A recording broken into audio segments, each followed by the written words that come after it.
Қазақ футболының аңызы өмірден озды. Саламатсыздар ма, құрметті көрермендер? Егер осы хабарды толық білгіңіз келсе, бейне астындағы лайк және подписаться таңбаларын басып, біздің арнамызға жазылуды ұмытпаңыз.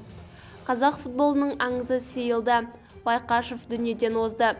Қара ардагерлер футболы одағының президенті, Қазақстан футбол федерациясы президентінің кеңесшісі Сейілді Байшақов 73 жасқа қараған шағында өмірден озды деп хабарлайды бақ.кз.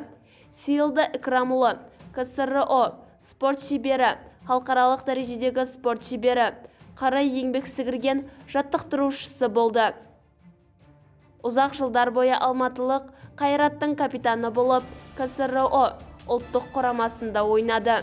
Құрметті көрермендер, біз марқұмның отбасына өз командамыз атынан көңіл айтамыз.